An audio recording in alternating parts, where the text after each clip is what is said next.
올해 27살인 여자입니다. 결혼을 앞두고 있고 예비신랑은 저보다 2살 많은 29살입니다. 저는 대학 진학에 큰 미련이 없어서 고등학교 졸업 후 바로 취직을 할 수 있는 특수목적 고등학교에 입학을 했어요.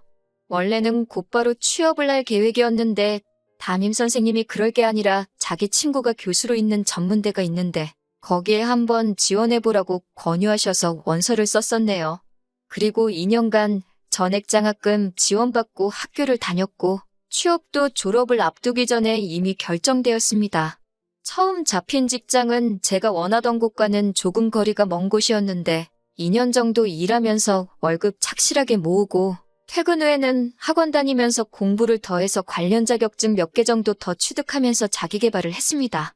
이제 더는 공부는 못하겠다 싶을 정도로 원 없이 공부를 했고 그 후에는 제가 원하던 분야에서 업계 최고봉인 회사로 이직을 할 수 있었어요. 연봉도 훨씬 높아지고 제가 하고 싶던 일이다 보니 일하는 것도 재밌더라고요. 그곳에서 꾸준히 일하면서 지금 결혼을 준비하는 예비신랑도 만났어요. 예비신랑은 교과서적으로 살아온 사람입니다. 중학교 때부터 내신관리 철저히 해서 나름 명문인 고등학교를 나왔다 했고 거기 졸업하고 대학교도 서울에 있는 명문대를 나왔대요. 군대 다녀오고 졸업하고 저처럼 열심히 준비해서 이직을 한 게 아니고 졸업 후에 곧바로 좋은 회사에 취직도 했고요. 그리고 나서 각각 다니는 회사 사람들 통해서 저를 알게 되고 연애까지 시작하게 된 거죠. 예비신랑의 집은 그럭저럭 사는 편인 듯 싶었습니다. 예비신랑이 자기 어려서부터 과외를 몇 개나 했다고 하고 하고 싶은 공부는 다 해봤다고 합니다. 사업하시는 아버지의 공무원인 어머니, 그리고 아버지 차가 뭐다, 어디에 투자용으로 아파트도 있고 건물도 있다 자랑처럼 이야기하는데 저야 제 돈이 아니니 상관은 없었지만 그래도 정말 평범한 중산층인 저희 집과 비교했을 때 기가 죽는 건 사실이었어요. 아버지는 몇 년 전까지 회사 다니시다가 정년퇴임하셨고 어머니는 전업주부다 보니 두 분 수입이 없으셔서 지금은 저랑 저희 오빠가 보내주는 용돈 받으시며 생활하시거든요. 그렇다고 오빠와 제가 엄청나게 많이씩 드리는 건 아니고 워낙 노후 대비를 탄탄하게 해놓으셨기 때문에 걱정은 없으시지만 그래도 저희들 키워주신 보답으로 모자란 거 없게끔 저희가 효도를 하는 게 맞다고 생각하거든요. 아무튼 결혼 이야기가 나오고 나서 처음으로 예비시댁에 인사를 드리러 갔을 때입니다. 예비시어머니께서 엄청 따뜻하게 환대를 해주시며 저를 맞아주셨고 예비시아버지께서는 어디 회사 다닌다지? 하고 물어보시면서 저희 회사 전무님 이름을 대며 자기랑 잘 아는 사이라고 본인이 아직 저희 나이일 때는 사업을 한 게 아니고 저희랑 똑같은 월급쟁이였는데 그때 자기 밑에 있던 사람이라고 아주 핫발이었는데 전무까지 올라갔다고 그놈 출세했다 하시며 말문을 트셨어요. 한참 분위기 좋게 대화를 하고 있는데 저희 부모님은 뭐 하시냐는 질문을 하시더라고요. 그래서 아버지가 얼마 전까지 회사 다니시다가 은퇴하시고 지금은 집에 계신다 했는데 그 말을 들으시곤 아버지가 어떤 회사를 다니셨는지 물어보시더라고요. 별로 유명한 회사도 아니었지만 물어보시길래 대답해드렸는데 역시나 반응이 그런 곳은 처음 들어본다 하는 반응이셨습니다. 그리고부터 본격적인 호구조사가 시작되었고 제가 나온 학교를 들으시더니 거기는 전문대 아니냐며 놀라셨고 그때부터 예비시부모님 두 분 다 표정이 조금 안 좋아지셔서는 저한테 딱히 다른 질문도 하지 않으시더라고요. 식사가 끝나고 나서 예비시어머님께서 과일을 내오셨는데 그때서야 안 좋아진 표정의 의미를 알겠더군요. 너는 전문대를 졸업했는데요. 어떻게 그 직장에 취직이 돼서 우리 아들을 만났느냐 물어보시더라고요. 예비시아버지는 또 저한테 아버지는 그럼 고등학교나 대학교를 어디 나오셨나 물어보셨는데 아버지가 대학은 따로 안 나오셨다 대답을 했더니 대학 못 가는 건 대물림이 되는 건가? 하고 껄껄 웃으시더라고요. 뭐가 그렇게 재밌는 농담이라는 생각을 한 건지 저는 정말 눈물이 나올 만큼 화가 났는데 말이에요. 어디 가서 저희 부모님이 창피하다고 생각한 적 한 번도 해본 적 없는데 두 분이 쌍으로 제 학력 가지고 저를 무시하면서 저희 부모님까지 싸잡아서 대학물도 못 먹어본 집안이라는 식으로 얕잡아보고 있으니까요.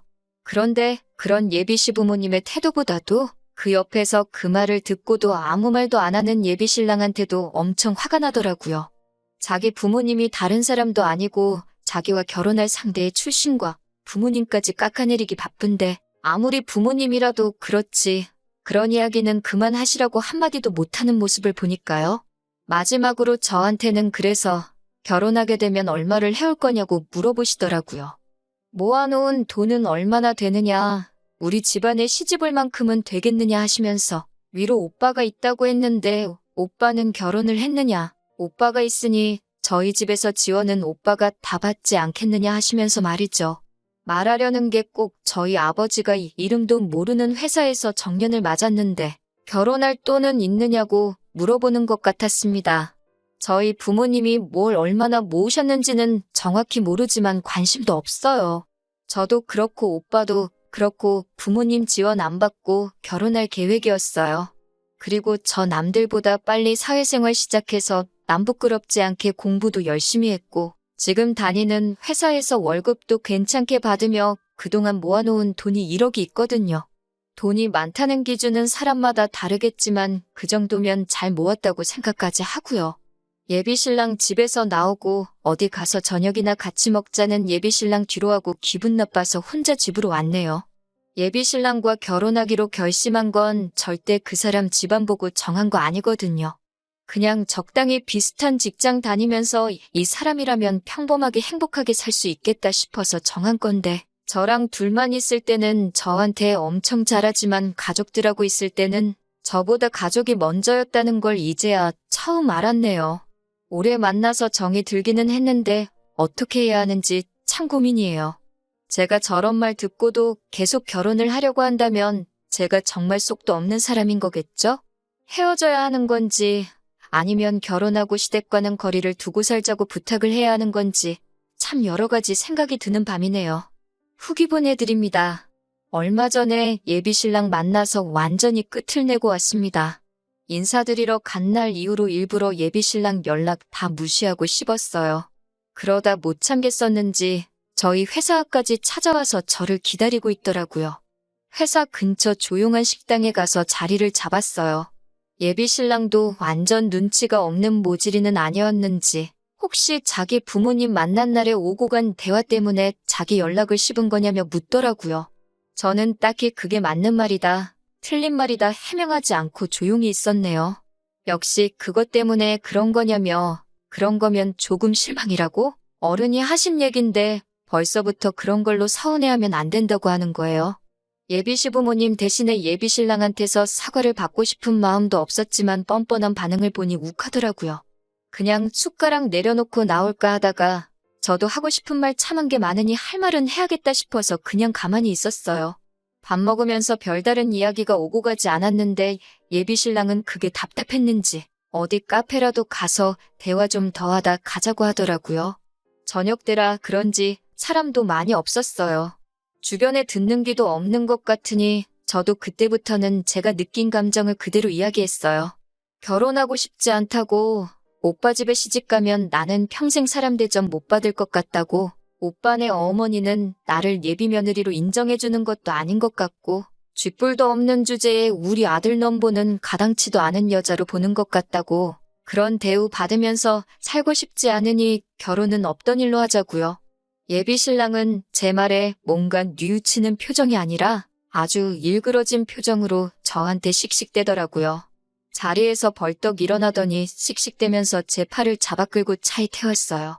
차 안에서 노발대발하면서 너 지금 우리 부모님 욕하는 거냐고? 어디 그 말 한번 우리 부모님 앞에서도 해보라고 차를 끌고 자기 집으로 향하더군요. 제가 차에서 그만 좀 하라고 내려달라고 하는데도 제 말은 듣지도 않고 차를 달렸어요. 제가 중간에 못 내리게 일부러 더 달리는 게 느껴지니 저도 갑자기 어디 한번 끝을 보자는 오기가 생겨 더는 말하지 않고 집까지 따라갔습니다.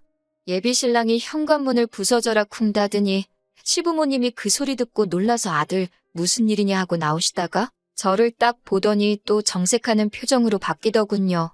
제 손목을 잡아 끌던 예비신랑이 두 분 앞으로 저를 패대기 치듯이 밀어버리고 어디 나한테 짓거린 말 다시 한번 해보라고 고래고래 소리를 지르더라고요. 저도 자세 똑바로 고쳐 쓰고 예비신랑 향해서 도끼 눈을 뜨고 있으니 어머님이 어디서 눈을 그렇게 뜨냐면서 악을 지르시더니 어디 한번 우리 아들 앞에서 뭔 말을 했는지 드러나 보자고 제 앞에 팔을 꼬고 서서 서 계셨어요. 아무 말도 안 하고 노려만 보고 있으니 당장 말하라고 소리를 치더군요. 그래서 제가 조곤조곤 하나씩 있는 그대로 말씀드렸습니다. 저는 결혼할 생각 없다고, 헛똑똑이의 것만 어른 행세하고 있는 수준 떨어지는 사람하고는 결혼 못하겠다고요. 그렇게 말했더니 어머님도 그렇고 아버님도 그렇고 아주 양쪽에서 노발대발하면서 수준이 떨어지긴 뭐가 떨어지냐고, 수준 떨어지는 건 대학도 안 나온 너라면서 어디 배워 처먹지도 못한 것이 우리 아들한테 수준이 떨어진다는 말을 하고 자빠졌냐고 입에 담기 힘든 욕까지 섞어가면서 하더라고요. 온 가족들한테 둘러싸여서 조금 겁이 나기도 했지만 그래도 꾹꾹 견뎌내고 다시 한마디 했습니다. 어머님이 자식 공부에만 신경 써서 그런가 아주 예의라고는 단 한 번도 배우지도 못한 것 같다고. 학교 어디 나왔냐를 말하는 게 아니라 인품이 아주 수준 떨어진다고 했어요. 제대로 된 가정교육 잘 받았으면 아무리 자기 부모라도 결혼할 상대의 부모를 욕보이고 있을 땐 나서서 한마디 해야 하는 거 아니냐고. 그런데 어머님이 하는 말 들어보니까 어떤 가정교육을 받고 자랐는지 안 봐도 뻔하다고요. 그리고 한마디 더 붙여서 아? 예의 없는 것도 대물림이 되는 건가? 어머님도 예의가 참 없으신 것 같아서 하는 말이에요. 하고 똑같이 받아쳐줬습니다. 그 말이 끝나자마자 눈앞에 별이 반짝. 예비신랑이 욱해서 제 뺨을 울려붙인 거예요. 저보고 말이 뭐 그따위냐고 미쳤냐고 하면서요. 제가 예비신랑한테 맞은 뺨을 부여잡고 있으니 어머님도 기세가 등등해서 저런 배워쳐먹지도 못한 걸 어디서 데려왔냐고, 저런 거랑 결혼하라고 그 돈 들여서 너 공부시킨 거 아니라고 예비신랑한테 한 소리를 하더라고요. 저는 끝까지 물러서지 않고 한마디 또 했어요. 이거 보라고요. 방금 전까지만 해도 결혼할 여자였을 텐데 수세에 몰리니 손부터 나가는 거 보시라고. 이런 사람을 저도 어떻게 남편이라고 믿고 평생을 함께 하겠냐고요. 저나 저희 부모님 4년제 안 나왔다고 못 배웠다 하셨는데 꼭 좋은 대학 나왔다고 똑똑하고 품위 있는 건 아닌 것 같다고, 두 사람 다 엄청 수준 떨어진다고 아주 부모나 자식이나 다 똑같다고 한마디 했습니다. 예비신랑이 저한테 다시 다가오길래 이번에도 그냥 뺨을 내어주기 싫어서 제가 먼저 팔을 뻗어서 머리채를 한 움큼 움켜쥐었습니다. 사실 그때 너무 긴장해서 기억은 잘 안 나는데 그렇게 힘을 세게 준 것 같지 않은데 제가 움켜집은 머리채가 집은 그대로 뽑아져 나오더라고요. 한 움큼 잡혀있는 머리카락에 저도 깜짝 놀라서 바닥에 던져버렸어요. 바닥에 흙 뿌려진 머리카락을 보니 한참 머리 자르고 있는 미용실 바닥만큼 뽑혔더라고요. 예비신랑이 으악하고 외마디 비명을 지르면서 자기 머리 빠진 걸 보더니 화장실로 달려들어갔고, 어머님은 뒷목 잡고 쓰러지는 척 하더니 금세 저한테 달려들어서 어디 똑같이 당해보라며 제 머리채를 잡으려고 하길래 어머님을 그냥 밀쳐버렸어요. 제가 손대지 말라고 말하지 않았냐고. 저는 똑같이 되갚아준 거니까 너무 화내지 말라 했어요. 그리고 저쪽에 있는 아버님을 향해서 예의를 못 배운 것만 대물림이 되는 줄 알았는데 대머리도 대물림이 되는가 보네요 말하고 앞으로 보는 일 없으면 좋겠다 하고 밖으로 나왔습니다. 나오면서 저 사람 장가보내고 싶으면 치마폭에서 내려놓던가 아니면 평생을 품에 끼고 사시던가 둘 중에 하나만 하라고 말하고 나왔습니다. 문을 닫았는데도 적어보라고, 가긴 어딜 가냐고, 저보고 멈추라고 지르는 소리가 문 바깥까지 들리게 저를 향해 울부짖는 소리가 들려오더라고요. 정말 엘리베이터 타고 택시 잡으러 가는 길까지 긴장했던 게 한 번에 쏟아져 나오는 건지 다리가 후달거려서 죽는 줄 알았습니다. 제가 원래도 이렇게 맞서 싸우거나 하는 성격이 아닌데 말도 술술 나오고 어떻게 했는지 저도 놀랍더라고요. 긴장이 풀리니까 지나갔던 일들이 하나둘씩 생각나면서 예비신랑이었던 그 자식 머리를 한 움큼 뽑아버린 생각을 하니까 아주 통쾌했어요. 덕분에 아주 꿀잠을 자고 일어났는데 자고 일어나니까 그 자식한테 여러 통의 전화가 와 있고 제가 전화를 안 받았으니 문자로 욕짓거리를 한 다발 보내놨네요. 우리 집에 무슨 짓을 하고 간 건지 아냐면서 앞으로 행동 조심하고 지 눈에 띄지 않게 조심하라고 하더라고요. 그래서 저도 답장 하나 해줬어요. 남은 머리카락이라도 간수하고 싶으면 너야말로 내 눈에 띄지 말라고. 그리고 이렇게 말하는 거 협박이나 마찬가지고 자꾸 이런 식으로 연락하면 경찰에 신고할 거라고. 진짜 한 번이라도 내 앞에 찾아와서 나한테 뭘 어떻게 하려고 한다면 진정 내가 가진 모든 걸 털어서라도 꼭 너 하나만큼은 콩밥을 먹일 거라고 했어요. 저한테 정말 남아있는 머리라도 한 번 더 뜯길까봐 걱정이 된 건지 아니면 정말 경찰에 잡혀갈까 걱정을 한 건지 제게 한 으름장과는 다르게 회사에도 한 번 찾아오지 않았어요. 온갖 센 척은 했지만 진짜 찾아오면 어떡하나 걱정은 했는데 말뿐이던 그 성격이 새삼스럽게 제가 윽박지른 대로 제 눈에 알아서 띄지 않더군요. 그렇게 몇 주 정도 지났고 더 이상은 나타나지 않을 것 같아 끝내 생각한 거보다는 더 쉽게 안전이별했다는 생각이 들고 며칠을 더 두고 보다가 제 앞에 더 이상 나타나지 않을 거라는 확신이 생겨 이렇게 후기까지 보내게 되었습니다. 다음에 만날 사람은 제 가족도 자기의 가족처럼 따뜻하게 품어줄 수 있는 그런 사람을 만났으면 좋겠네요.